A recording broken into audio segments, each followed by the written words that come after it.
And welcome to another new moon, and Yahweh be praised for us having the opportunity to gather together on this new month as we've fulfilled the last of our holy days for this year. We give thanks for even being able to make it through those holy days and yet on to another month. Tonight's class is entitled The Nephilims. This class came about with a conversation with one of my boys. And then as he and I were talking, another gentleman was next to me. And then he starts talking about, man and angels mating. So I asked him where he got that from. So he jumps in the Bible and it's in the Bible, it's in the Bible. I said, oh, really? Show me that. So he goes and shows me a scripture, which kind of got me. And I'm like, what Bible are you reading? And then tonight we have a brother walk in and saw the name and says, oh, this is about the giants and the fallen angels. But even before that, when I started putting the class together, Brother Hananiah sent out a video saying, hey, my son and I were talking about the giants. So let's go in, because I told the brother tonight, after tonight, I hope I don't hear that statement again. So let's see if we can get some clarification on Nephilims. Let's begin in Genesis chapter 6. We're going to start with verse 1 through 3.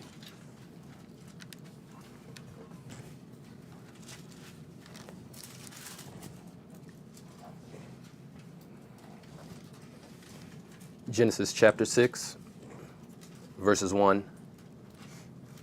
And it came to pass, when man began to multiply on the face of the earth, and daughters were born unto them, that the sons of Elohim saw the daughters of men, that they were fair, and they took them wives of all which they chose. Now, it says, when men began to multiply. And then verse 2 says that the sons of Elohim saw the daughters of men.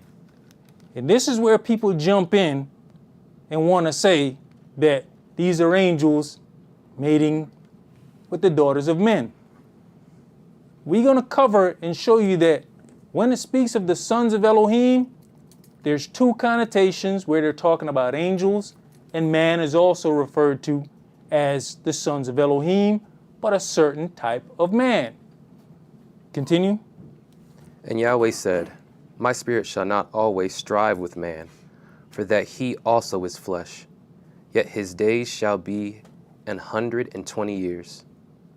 There were giants in the earth in those days, and also after that, when the sons of Elohim came unto the daughters of men, and they bare children to them, the same became mighty men, which were of old, men of renown. So it says there were giants in the earth in those days, and also after that. What a lot of people like to do is skip that and. What's happening is the direction is changing. Because they want to say, oh, these giants are the results of the reproduction between angels and the daughters of men. But if you look at it, it says there were giants in the earth in those days. And also after that, when the sons of Elohim came in onto the daughters of men, and they bare children. It didn't say that the giants were with them. That's just as if I said, Priest Esaac was in the bank and the robbers came in and robbed the bank. Does that mean he was part of the robbers? It's two different situations. He was in the bank and the robbers came in. But when we don't understand the complete sentence and see where there's a turn, we tend to want to mesh things together. Next thing you know, he being hauled out saying he was one of the robbers. Go ahead. And Elohim saw that the wickedness of man was great in the earth, and that every imagination of the thoughts of his heart was only evil continually. And it repented Yahweh that he had made man on the earth, and it grieved him at his heart. And Yahweh said, I will destroy man whom I have created from the face of the earth, both man and beast, and the creeping thing, and the fowls of the air, for it repenteth me that I have made them. But Noah found grace in the eyes of Yahweh. All right. Can you read the definition for and so we understand that one little word, and? And used to connect words of the same part of speech, clauses, or sentences that are to be taken jointly, similar, together with, along with, as well as, in addition to, including, also, to, besides, furthermore, moreover, plus, what's more. Used to introduce an additional comment or interjection. Used to introduce an additional comment. So we can't take there were giants in the earth in those days and put that with the giants mating with the daughters of men as if those giants are fallen angels. This is in Africa. If you look at the dynamics of Africa, up to this day, some of the tallest human beings still come out of Africa. They've got specific tribes where there's just like huge people. And then you have to think about the height of the average man back then. I remember coming up, 6 foot was something to aspire to, being 6 foot tall. Nowadays, that's short. When you talk about the average man was 5'6", 5'7", 6 foot tall was something to strive to be, want to be 6 foot tall. Now that's short. Now, another thing I want to look at is, let's go to the next slide. You should see the English Standard Version. And we keep talking about the type of Bibles you read. Like I said, this brother read to me. And when he was reading, I'm like, I've never heard that in the King James Version. So let's look at the dangers of all these different versions and revisions of the Bible. We're going to read the same thing that was just read out the KJV. Go ahead, my brother. Genesis chapter 6, verses 1 through 8. When man began to multiply on the face of the land, and daughters were born to them, the sons of Elohim saw that the daughters of man were attractive, and they took as their wives any they chose. So the first thing we see is when man began to multiply on the face of the land, KJV says the face of the earth. Go ahead. Then the Adonai said, My spirit shall not abide in man forever. Afar he is flesh. In his days shall be 120 years. The Nephilim were on the earth in those days. So you see the change of one word. In the KJV it said the giants. There were giants in the earth. Now this says the Nephilim were on the earth in those days. So now, here you go running around. What are the Nephilims? People start making up stuff. Go ahead. And we'll cover that in a second. Go ahead. And also afterward, when the sons of Elohim came into the daughters of man, and they bore children to them. These were the mighty men who were of old, the men of renown. So the Nephilims were on the earth in those days. This is where people start saying those are fallen angels. The KJV said there were giants in the earth in those days. Right? Continue. The Adonai saw that the wickedness of man was great in the earth, and that every intention of thoughts of his heart was only evil continually. And the Adonai regretted that he had made man on the earth, and it grieved him to his heart. So the Adonai said, I will blot out man, whom I have created from the face of the land, man and animals and creeping things and birds of the heavens, for I am sorry that I have made them. But Noah found favor in the eyes of the Adonai. All right, that's from the English Standard Version where they threw in the word Nephilim.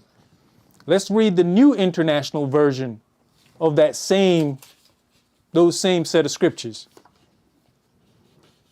When human beings began to increase in number on the earth, and daughters were born to them, the sons of Elohim. So now it's no longer men. Now it's human beings. you see the dangers of all these different versions? How you can come up with whatever you want to concoct in your own mind if you don't do some studying? Go ahead. Verse 2. The sons of Elohim saw that the daughters of humans were Daughters beautiful. of humans. So now you got a separation. Now you start saying, well, the sons of Elohim are angels, and these are humans. So we see where our thought process and mind can go astray. Go ahead. And they married any of them they chose. Then the Adonai said, my spirit will not content with humans forever, for they are mortal. Their days will be 120 years. The Nephilim were on the earth in those days. Here we go with the Nephilims again. Now they're on the earth. And also afterward, when the sons of Elohim went to the daughters of humans and had children by them, they were the heroes of old, men of renown. So now we got Superman, right? Oh, we got Thor, right? Go ahead. The Adonai saw how great the wickedness of the human race had become on the earth, and that every inclination of the thoughts of the human heart was only evil all the time. The Adonai regretted that he had made human beings on the earth, and his heart was deeply troubled.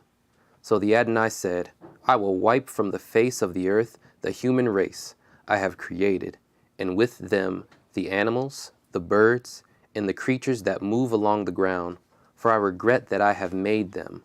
But Noah found favor in the eyes of the Adonai. So simple changing of words from giant to Nephilim, from man to human beings. Send you off with your own thought process. And that can allow, if you don't get into studying, anybody can put anything in your head and have you running off, repeating the same things. Because once I heard the version that he said, I was like, wait a minute. What version of the Bible is that you're reading? Because he was, oh yeah, it's the angels mated with humans. I said, where's that at? In the Bible. Where? Pulls it up. He's reading it. But that's not what I read in the KJV.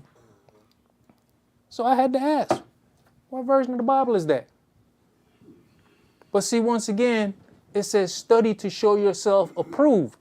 Hey man, sometimes when I'm doing classes, I look and I might have 1, 2, 3 computers going. Because what? You got eSword up over here. You're doing research over here on something else. You're looking at another version over here. And I think Esaac used to tell me when Elder was doing classes, you will see 3, 4, 5 books open. That's studying to show yourself approved. Because you're going back and forth, trying to connect these dots and see where people are going off at. Oh, brother, read the definition for giant for me, please. Hold on, brother. Go ahead. Can I, before he goes back, can you read the last part? Did it say that he was also going to do away with the animals? Yes. Yeah. Mm-hmm. You want me to read it? Yeah. Oh, so the Adonai said, I will wipe from the face of the earth the human race I have created, and with them the animals, the birds, the creatures that move along the ground. Now, what verse is that? That's verse 7.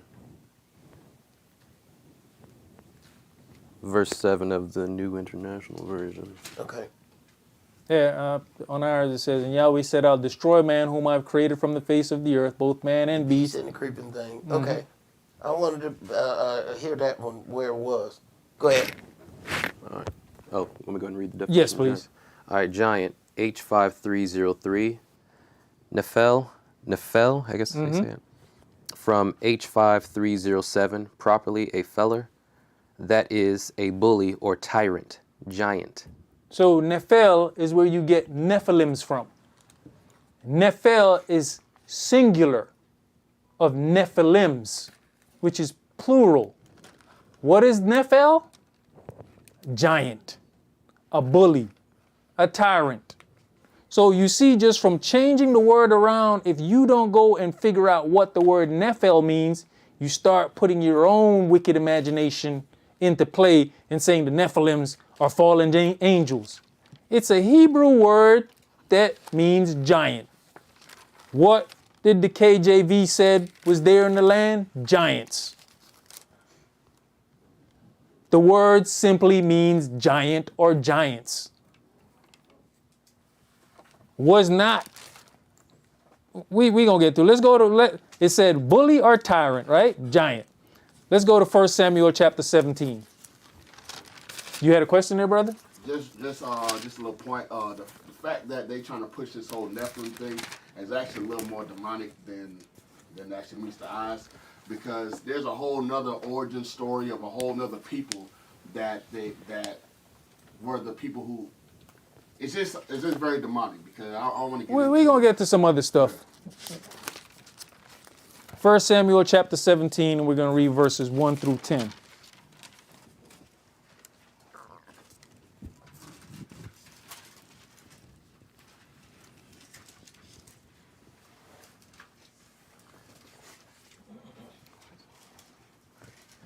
Verse 1.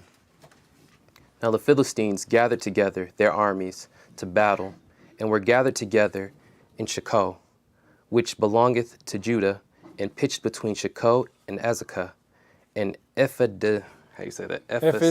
Demimim, and Saul and the men of Israel were gathered together, and pitched by the valley of Elah, and set the battle in array against the Philistines. And the Philistines stood on a mountain on the one side, and Israel stood on a mountain on the other side, and there was a valley between them. And there went out a champion out of the camp of the Philistines, named Goliath of Gath, whose height was 6 cubits and a span.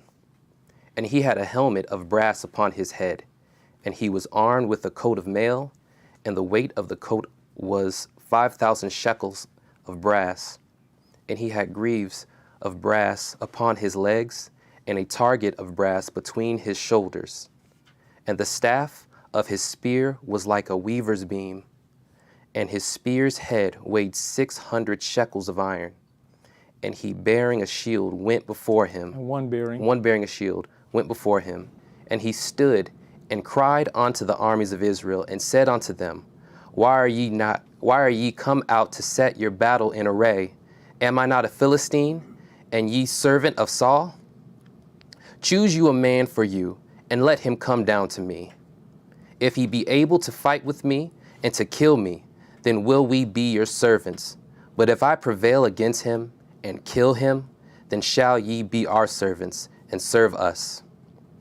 And the Philistines said, I defy the armies of Israel this day. Give me a man that we may fight together. So what was the definition for Nephil? Tyrant, bully, giant. Does he not fit that? Yeah. Okay. Let's go to 2 Samuel chapter 21.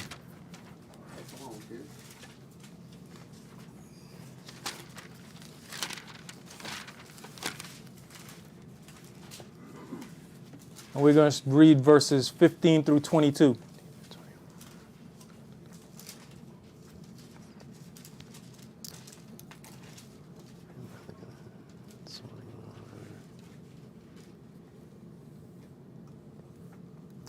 Moreover, the Philistines had yet war again with Israel, and David went down, and his servants with him, and fought against the Philistines.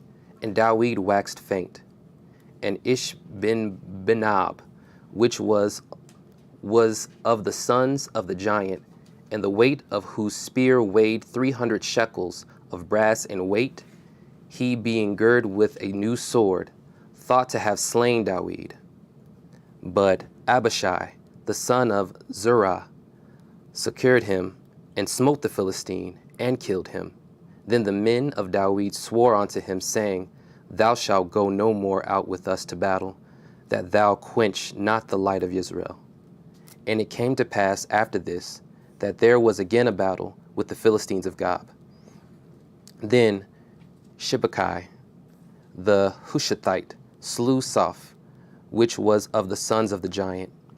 And there was again a battle in Gob with the Philistines, where Elhanah, the son of Origim,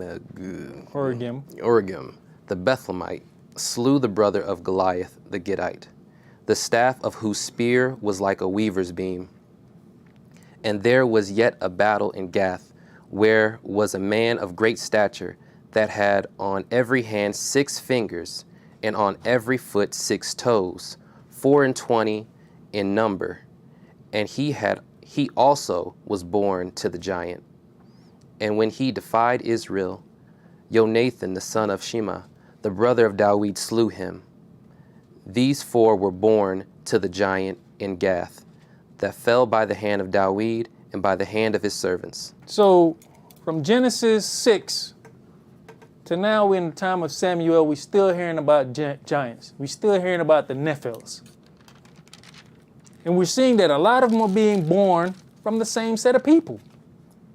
If you look in a lot of countries in Africa, once again, you will see that a lot of these tall people come out of the same tribes. Up till this day. Still in existence. But, you know, you put a fancy little word as Nephil or Nephilims in there, and people going off with their own thought process. Let's go to Numbers chapter 13.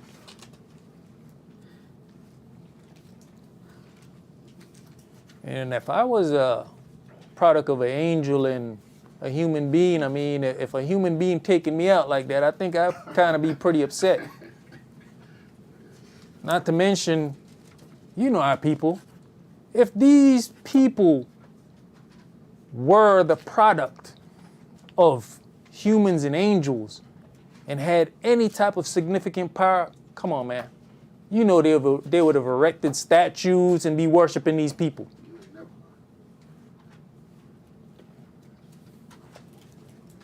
Numbers chapter 13, and we're going to read verses 25 through 33.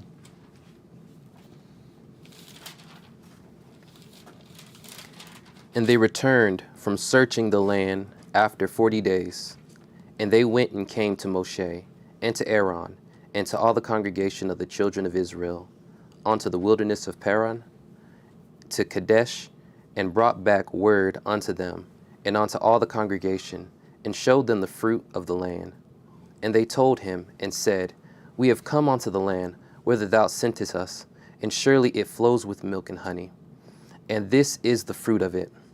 Nevertheless, the people be strong that dwell in the land, and the cities are walled and very great. And moreover, we saw the children of Anak there. And the Amalekites dwell in the land of the south, and the Hittites, and the Jebusites, and the Amorites dwell in the mountains, and the Canaanites dwell by the sea and by the coast of Jordan. And Caleb stilled the people before Moshe and said, Let us go up at once and possess it, for we are well able to overcome it.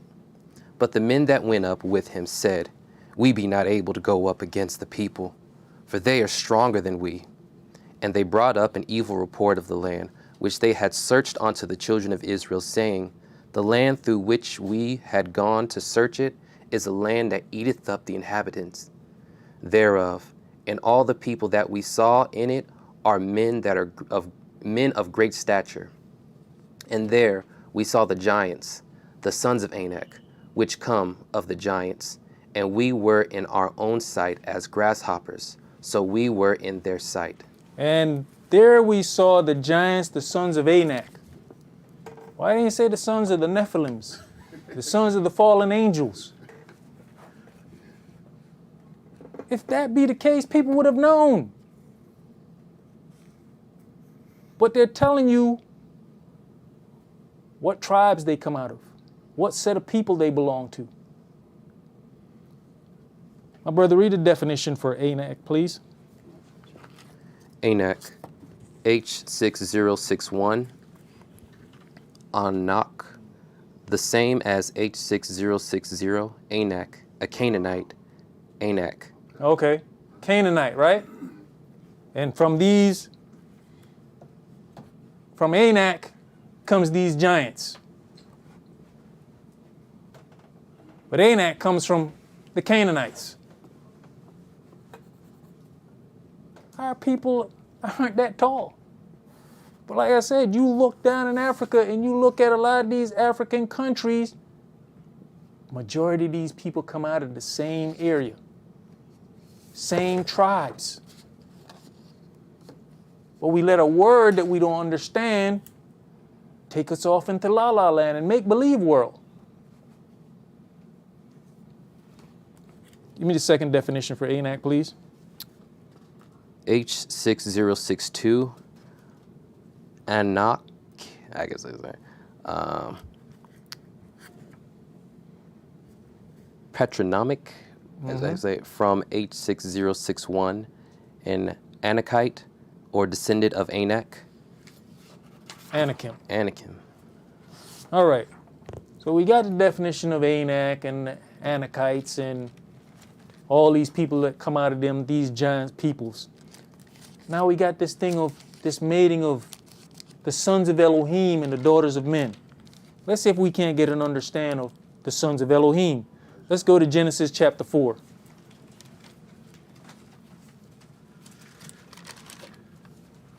Because we can go and we can read in Job and understand there was a time when the sons of Elohim came to present themselves, and Satan came also.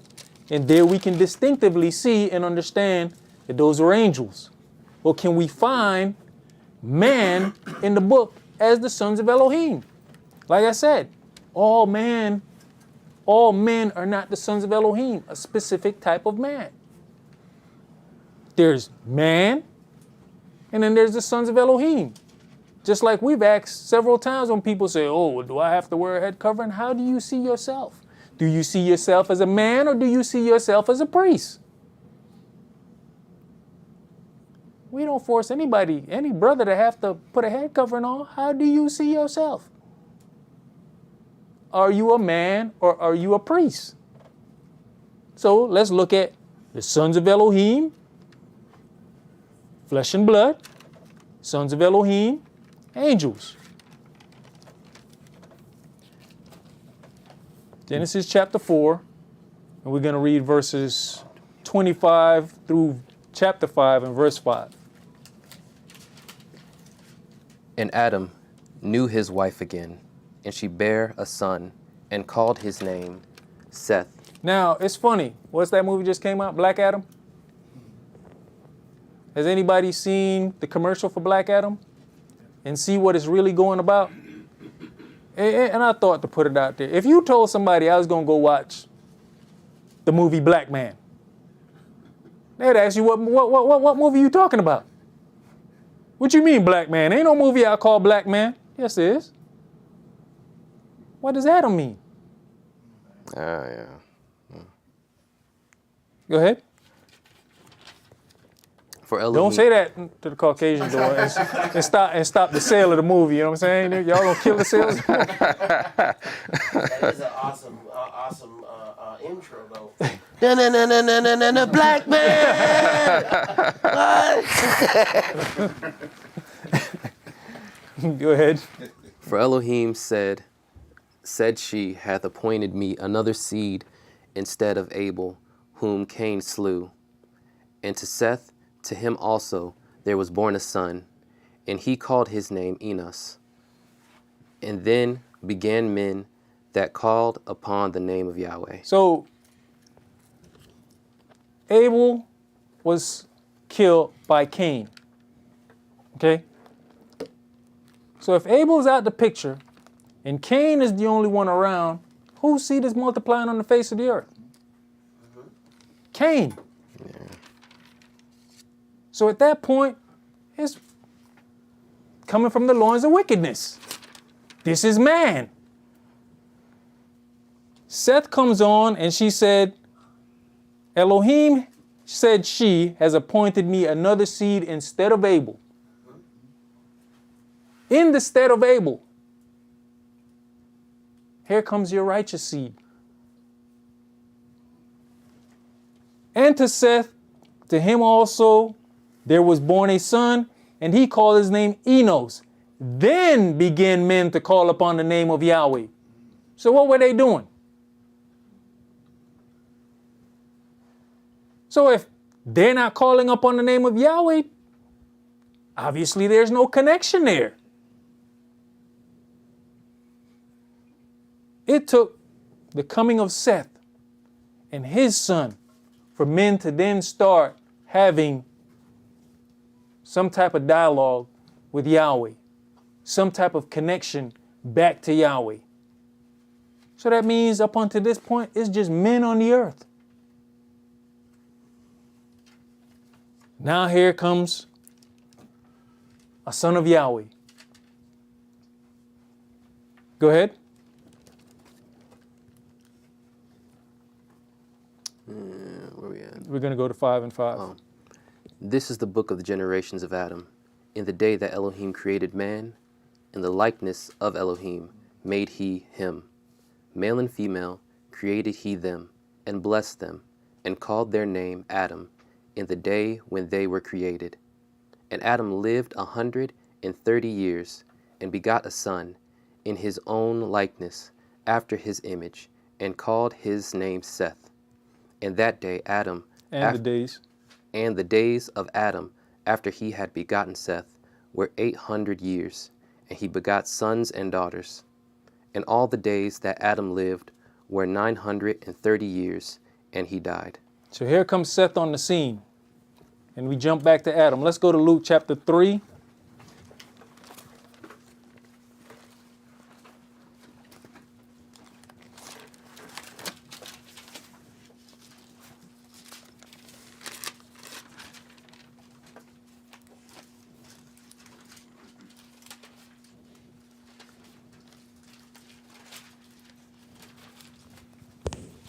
Luke chapter 3, and we're going to start with verse 23.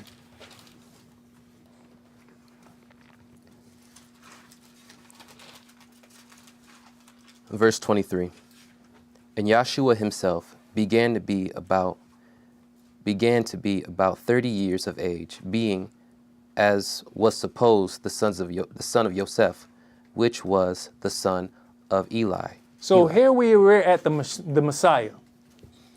And it's now from here starts going back down the lineage, backwards. So we're at the Messiah, the son of Elohim. All right?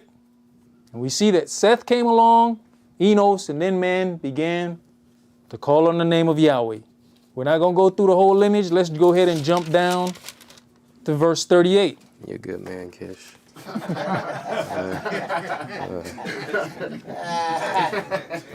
I think we should go on and read it. Right? I think it'd be good spiritual exercise. Verse 38. Which was the son of Enos, which was the son of Seth, which was the son of Adam, which was the son of Elohim. So we coming down from Yahshua all the way back down, what it says, which was the son of Enos. What do we read about Enos? Then began man to call upon the name of Yahweh, which was the son of Seth, which was the son of Adam, which was the son of Elohim. So now do we see man as the son of Elohim? And not just the angels? Come on, man. Yes, sir. So when we go back into Genesis and it says the sons of men or the sons of Elohim saw the daughters of men, we're talking about the righteous seed. The sons of Seth, the sons of Enos saw the daughters of men. Okay? Go ahead, brother.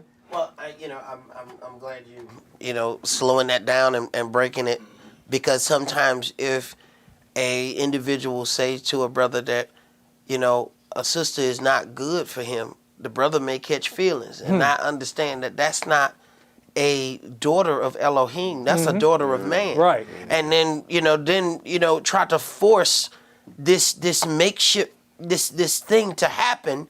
And you're trying to make something happen with a daughter of man. And you can't figure out why you can't get anything that you're supposed to get done. Because you keep trying to deal with this daughter of man. Yep. And instead of trying to get a daughter of Elohim. And that was the whole thing when you talk about, Esaac and Rebekah. Don't get one of these women here. Why? Because that's one of the daughters of men. Yep. Don't go there. Go over there to the mama folk. They got some folk over there, and they raised their girls. Those are different kind of women. Yes, Those sir. not daughters of men. We got daughters of men. We know where they at. Yep. And we also see what happened to Dinah when she went out to look at the daughters of men. Uh-huh. She got caught up in the mess that the daughters of men get caught up in. Well, brother, go ahead and give me this next definition for fall. Because what I want to do now is backtrack and get an understanding of when men fell, where this separation came. Before Seth came on the scene in Enos, and men started to call upon the name of Elohim. Give me the definition for fall, please. Fall, H5308. Nephal. Chaldee, corresponding to H5307. Fall, down, have occasion. So, you see how you can easily confuse Nephil and Nephal? Oh, yeah. See it? And now we get fallen angels. No, Nephilims, Nephil means giant. Nephal means to fall. Give me the next definition, please, sir. Fall, H5307. Nephal, the primitive root to fall in great variety of applications. Intransitive or causative, literal or figurative, be accepted, cast down self, lots out, cease, die, divide, by lot, let, fail, cause to, let, make ready to, fall, away, down, fell, fugitive, have, inheritance, Fugitive. Go ahead. inferior, be judged, by mistake for 6419, lay, along, cause to, lie down, light down, be, hast, lost, lying, overthrow, overwhelm, perish, present, make to, rot, slay, smite out, surely, throw down. Here's an interesting word, smite out. Smite means to kill, right? Okay. Let's go to Genesis chapter 4.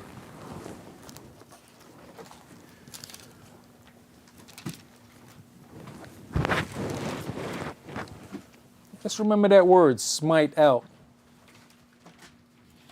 Genesis chapter 4, and we're going to begin at verse 1. And Adam knew Eve his wife, and she conceived, and bare Cain, and said, I have gotten a man from Yahweh. And she again bare his brother Abel. And Abel was a keeper of sheep, but Cain was a tiller of the ground.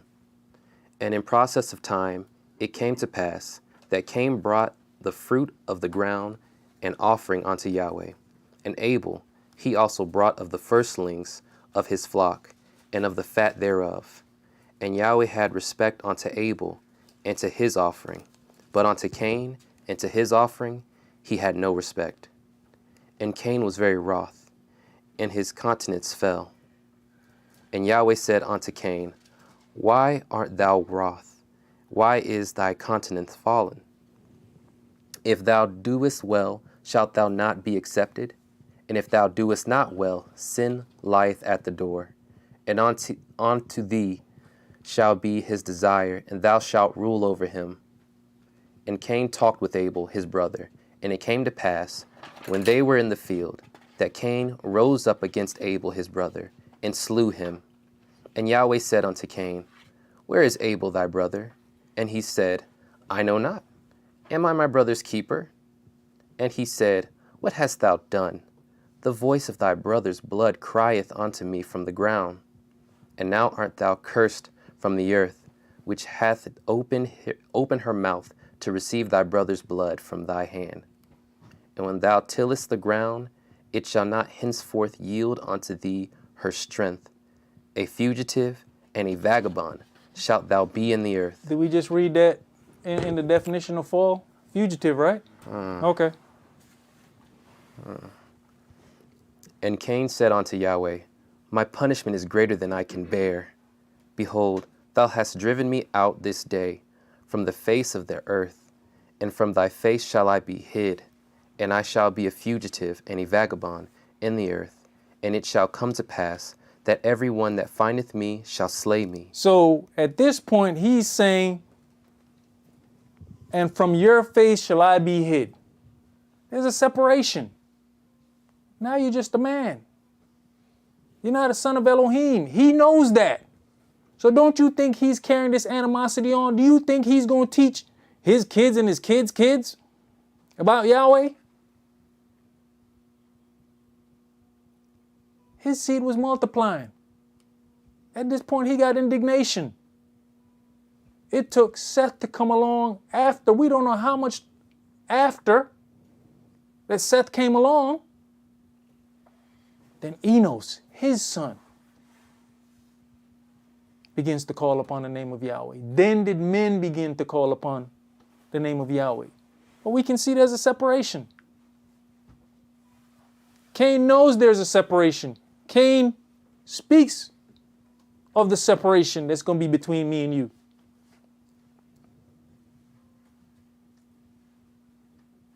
Hey man, we've all been mad with our parents throughout our lives when we were young, when we got punished. And if some of us could hold a grudge, we'd never speak to them. Never know the kids. Never know your grandkids. We've seen things where people say, you're dead to me. Oh, and they mean it. Go ahead. So when you look at the dynamic, then you have a separation with Cain, who is, going to be the vagabond. And then you have Seth. So Seth could literally say, Cain is my mama's son. Yeah. Yes, sir. Okay. All right. I was just checking. Because that's not his brother. That's his mama's son. Yeah. You understand? Yep. Okay. I'm just trying to clarify. You know what I'm saying? Because it seemed like some folk needed some clarification. Well, he's a son of Elohim. You know what I'm talking about? Right. Because that's not his brother. That's his mama's son. You understand? You know what I'm saying? Yeah. Yeah. Go ahead, bro. Teach that thing, brother. Go ahead. Verse 15, And Yahweh said unto him, Therefore whosoever slayeth Cain, vengeance shall be taken on him sevenfold. And Yahweh set a mark upon Cain, lest any finding him should kill him. So Yahweh still had a little protection for him. I'm going to give you something on the way out, but you're going to have to move away from me. Go ahead. And Cain went out. Hold on, bro. Hold on. Because I've heard some people then say how Yahweh has given them the power to do this wrong. Yahweh just set a mark on him so you can't kill him. Right. That don't mean he put his blessing on him. Right. You know what I'm saying? Right. Because, you not Seth's brother. Mm-hmm. You know what I'm saying? You just his mama's son. But there's still a protect. He can't die. But he ain't got that anointing on. Teach, brother. Besides, I don't need you close to Seth when he come along, because you might kill him too. Exactly. You already killed one. Go ahead. And Cain went out from the presence of Yahweh. Okay, see it? He went out from the presence. Get away from me. Mm-hmm. Go ahead. And dwelt in the land of Nod, on the east of Eden. And Cain knew his wife, and she conceived, and bare Enoch. And he built a city, and called the name of the city after the name of his son, Enoch. And here we go with this next thing. Who was the first Enoch? Cain's son. After a separation with Yahweh. You think he got anything nice to say about Yahweh? Does he even know anything about Yahweh? Or is he making up his own stuff? Not only that, he's got a city. That means Cain doing it. Cain's seed is doing it. Come on, man. You own a city? You got a city? You got a city? I mean, I don't have no city.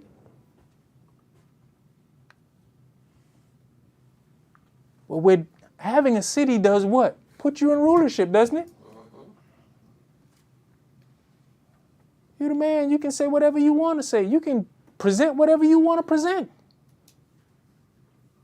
Because you're in rulership. My brother, let's go to Isaiah chapter 6. I'm just going to read two things out of there. Isaiah 6.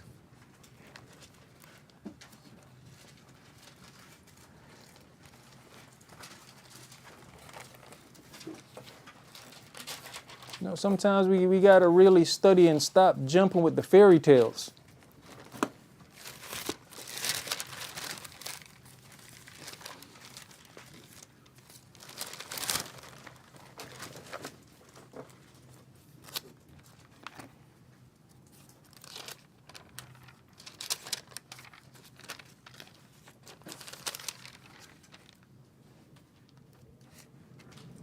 Isaiah chapter 6, and we're going to read verses 1 and 2. In the year that King Uzziah died, I saw also the Adonai sitting upon a throne, high and lifted up, and his train filled the temple. Above it stood the seraphim. Each one had 6 wings. With 2 he covered his face, and with 2 he covered his feet, and with 2 he did fly. So this is a type of angel. Okay? Seraphim. What they sound similar to Nephilim. Right? Yeah. So how we start merging things and creating our own thought processes. But they gave a description of a seraphim. Right? When you look at the different books, Nephilim is a description. One says giant. When you go read what's Nephilim, it says giant. If you go look for seraphim, it's going to break down what a seraphim is. Genesis chapter 3 and verse 24. So he drove out the man, and he placed at the east of the Garden of Eden cherubims and a flaming sword which he turned every way to keep the way of the tree of life. Let's go to Ezekiel chapter 10, and we're going to read verses 3 through 8. Back the other way. Ezekiel chapter 10.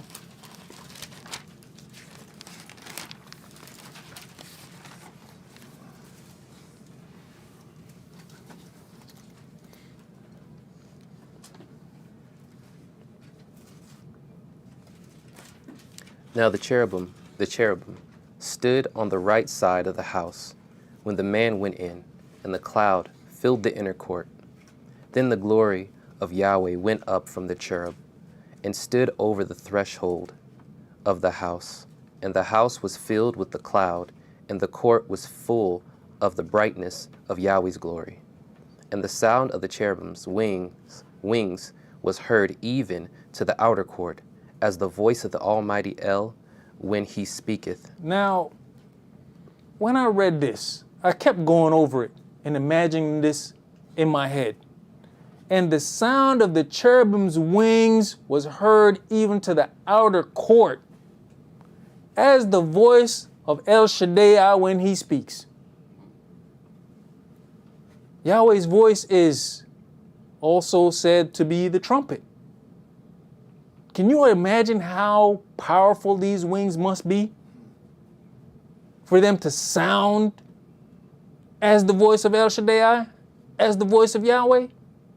But yet, we want to be caught up in angel stuff. Those wings would probably blow us from here back to Memorial Drive. But yet, this is what we see. People want to prepare for stuff coming out of the sky that they're going to fight. Man, the turbulence from those wings alone going to have these planes. But, once again, here's the name of a type of angel. I don't see the Nephilims up in here nowhere with wings and Go ahead. And it came to pass that when he had commanded the man clothed with linen, saying, Take fire from between the wheels, from between the cherubims, then he went in and stood beside the wheels. And one cherub stretched forth his hand from between the cherubims onto the fire that was between the cherubims, and took thereof, and put it into the hands of him that was clothed with linen, who took it and went out. And there appeared in the cherubims the form of a man's hand under their wings. So under the wings of the cherubs is man's hands. Right? And if you understand what was Lucifer, Lucifer was a covering cherub. Not a Nephilim, which is a giant. He's not a seraphim. He was a covering cherub.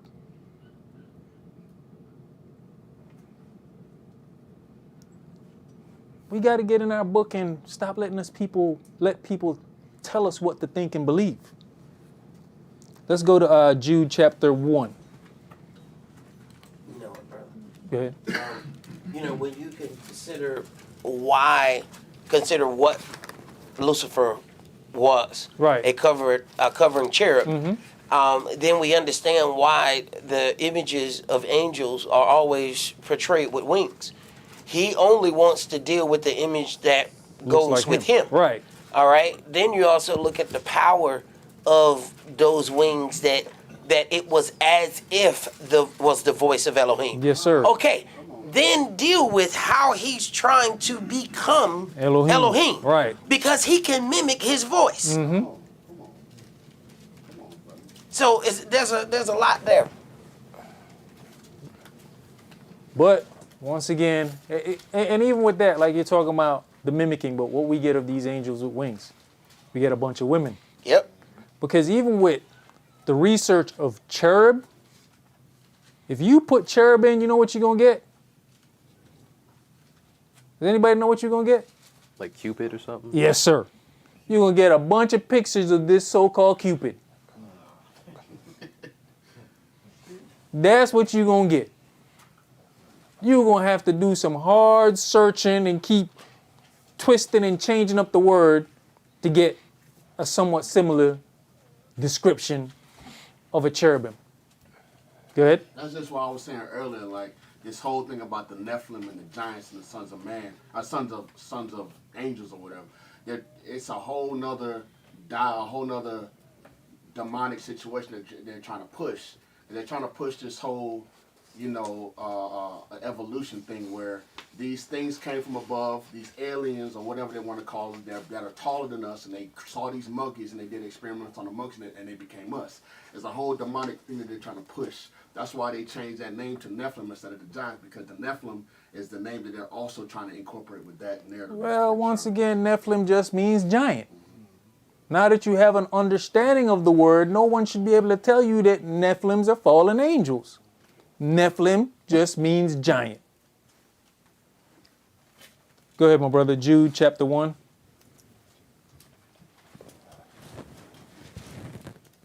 We're doing verse 3 through 16, right? Yes. All right.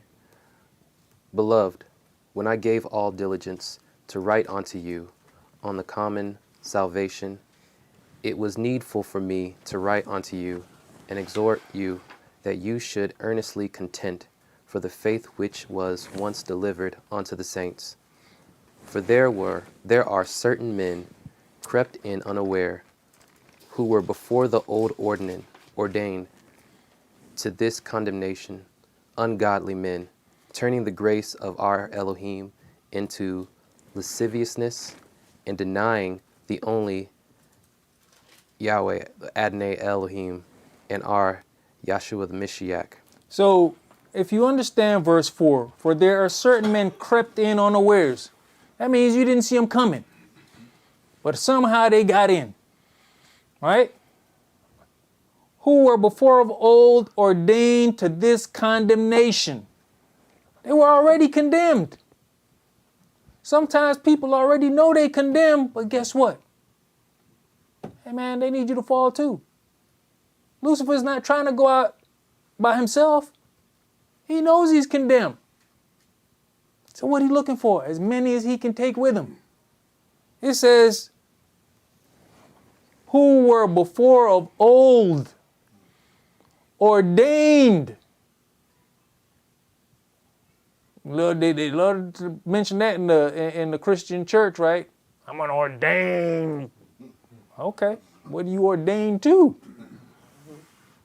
Go ahead. Verse 5. I will therefore put you in remembrance, though ye once knew this, how that Yadne, having saved the people out of the land of Egypt, afterward destroyed them that believed not. And this is why we go over the book. This is why we go over stuff like this. I will therefore put you in remembrance, though you once knew this. But see, once you get people in your ears and you watching this and you watching that and you clicking on this and you clicking on that, the same things that you already know start to get pushed out. And then somebody got to sit down and bring it back to your remembrance. Go ahead. And the angels, which kept not their first estate, but left their own habitation, he hath reserved in everlasting chains under darkness unto the judgment of the great day. Now, the gentleman I was talking to comes back with this part when I said to him, angels don't procreate. Oh, because they were punished. That doesn't say that. This is when they stop procreating. These are the ones supposed to be in chains.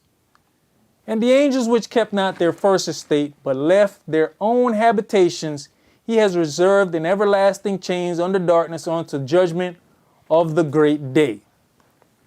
Now, brother, let's go ahead and jump to the definition of estate.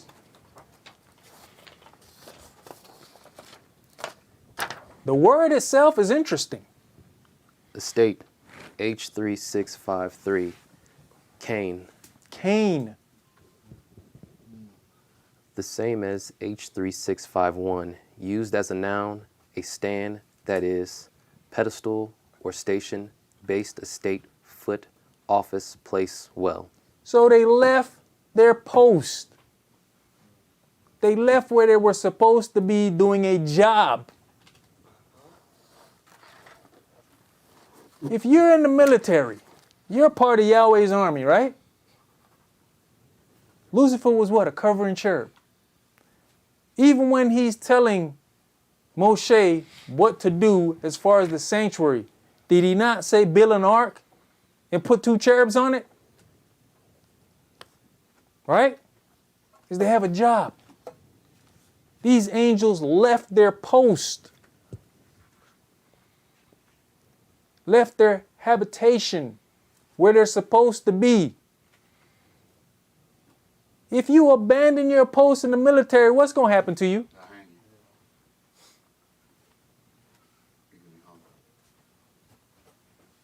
I don't want to join that military. Damn, that's how they do it in the what branch he served. I make sure I don't go there. Especially if somebody died when you left your post, they'll hang you. What is it, Leavenworth they send you? But you're going to be in chains just like these angels, right? So what is it? What's this mystery then? You abandon your post. There will be punishment. Well, I mean, since we go in there, the jobs we have a post. Yes, sir. How many individuals have left their post? And still consider and believe that they're in sport and believe that they can do their job somewhere else. If they have a post that was given to them, if you do that same job somewhere else, do you believe that you are still standing in your post? Or what if you just leave the post altogether and decide I want to do something else? Well, guess what? Where did you get ordained? When you went to this new place, were you reordained or did somebody ordain you in the new place?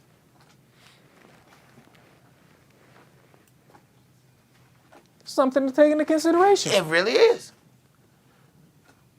Well, we have one situation, we do baptisms here, right?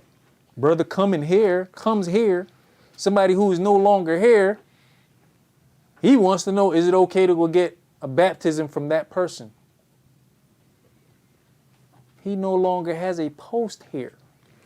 You are here.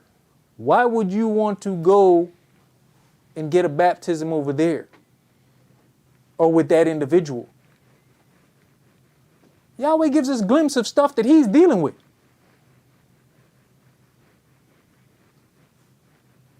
They're reserved and chained for punishment. You abandon your post, there's punishment. If it's on the job, you get fired. In the military, you get court-martialed. According to Yonah, you gonna get hung. I'm saying, yeah, wherever Yonah went, they hanging. I didn't even know military still did hangings. I was really not aware of that. But if you look where it says they left their former estate in chains, they were following somebody then, right? Mm-hmm. So then when you look at most people who leave their posts, they following somebody else. Yeah. But Lucifer not in chains though. Right? All right, so the dude that they following is not in chains, but they are in chains. That's deep, bro. Hey, like you say, they think they're in sport. Uh-huh. Now, as far as this whole angels mating with the daughters of men, we can't see that anywhere in the book. We can't read that anywhere in the book. But let's get an understanding of where our people come into certain mindsets. Europa. My brother asked me earlier if what would you say? Should this have been what? Yeah, should we have an advice, like some kind of warning or something for some of the stuff that's about to be talked about? But I don't know. All right. Let's go to the next slide, please. We about to lose our PG rating. No, sir. No, sir. All right. We got to remember our folks have dealt with the Romans, right? Mm-hmm. Now, Europa. Europa was the daughter of Agnar, the king of Phoenicia. Zeus took a liking to the young princess and adopted the form of a white bull to approach her. Europa, unaware of the bull's true identity and astonished by his beauty, climbed on the animal's back. Zeus took the opportunity and abducted Europa, carrying her all the way to the island of Crete, where they had 2 children together. This mythological episode was known in antiquity as the rape or abduction of Europa. This is Zeus, the principal god of who? Wow. Right? The Gentile. This is Zeus. So we kind of see where our people start falling off into stuff. Here's another one. Callisto.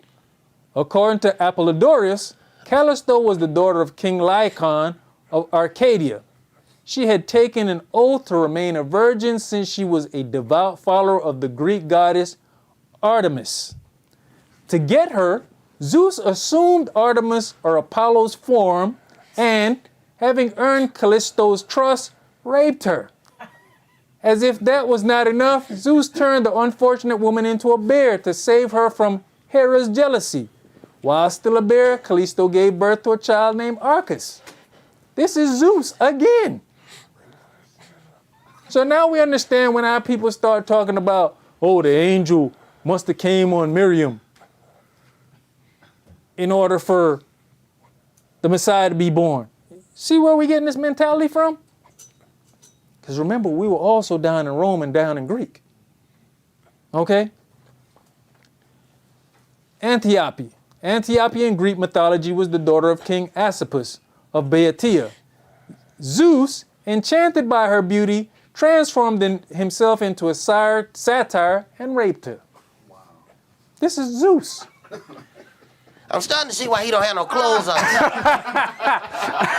He's just getting ready. You know what I'm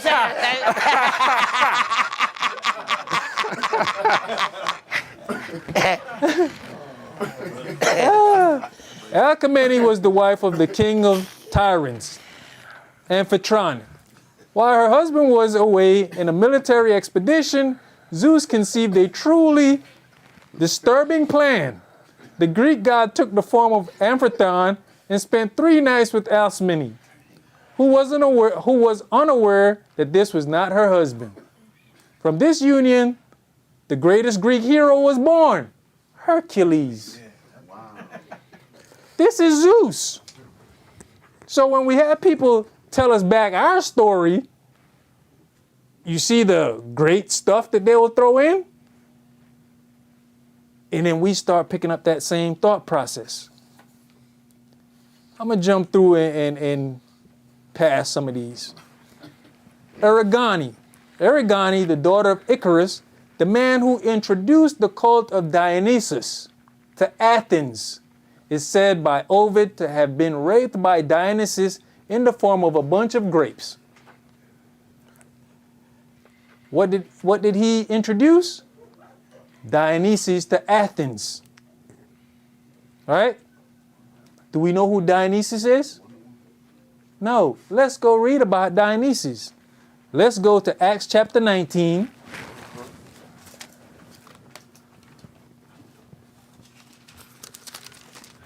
Acts chapter 19. And we're going to read verses 21 through 28.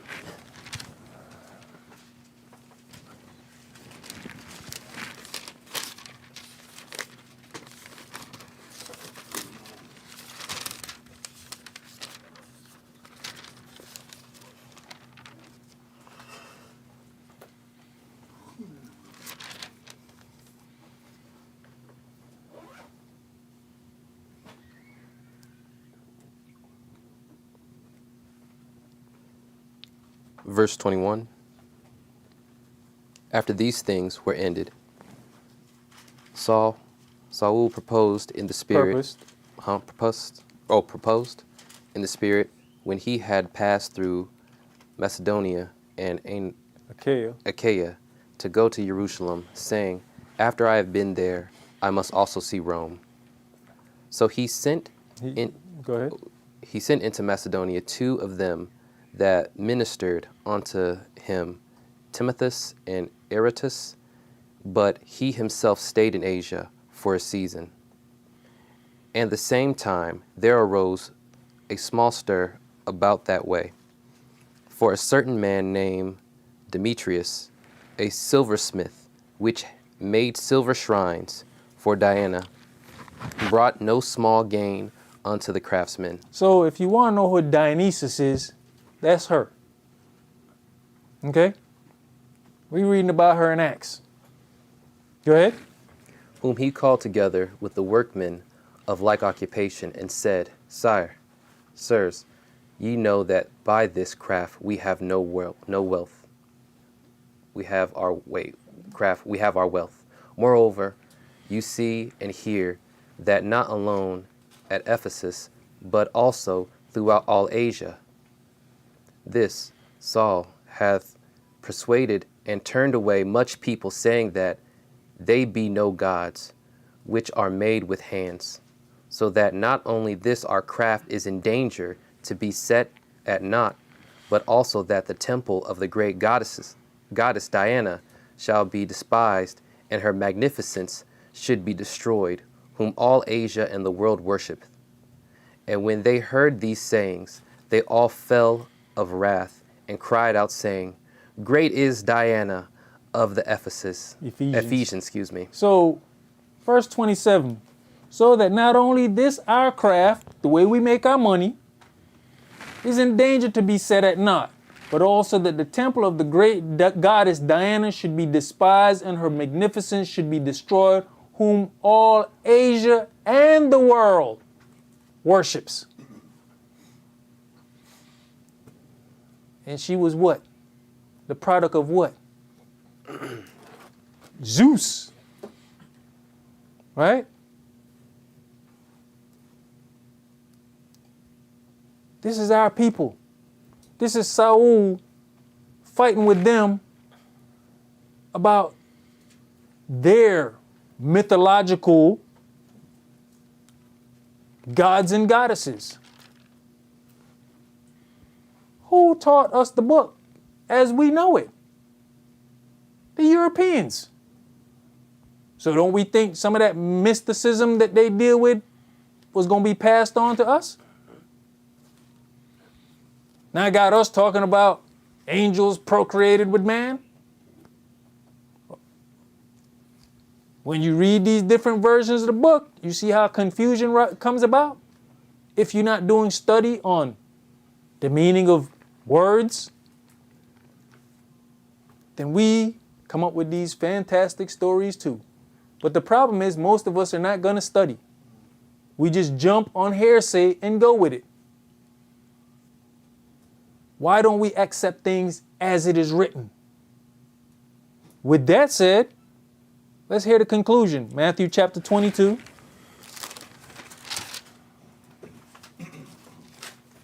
We always want to add our own to it. The scriptures even tell you, don't add and don't take away.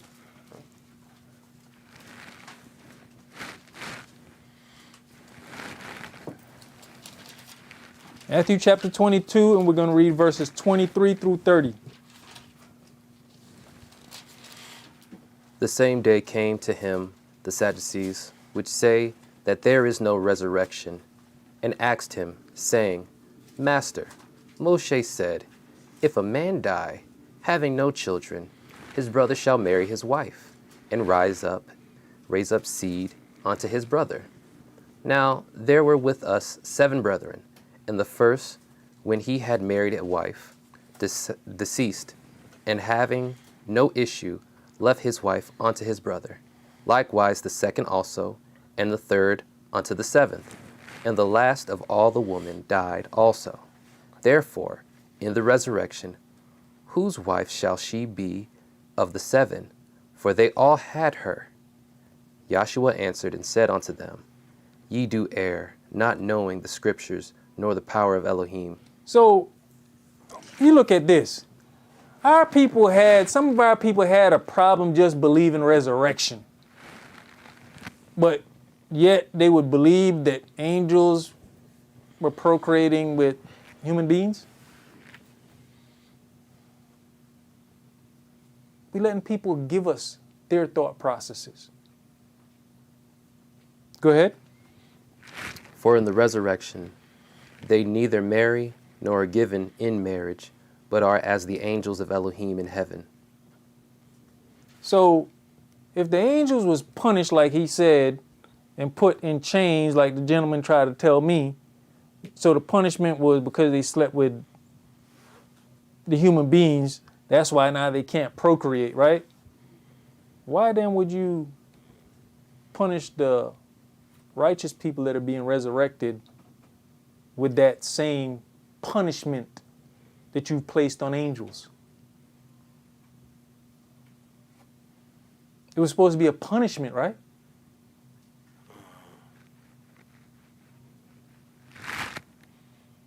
Why then would you turn around and punish the righteous seed? It was punishment, supposedly, for bad behavior. But that's all we're going to do for this evening.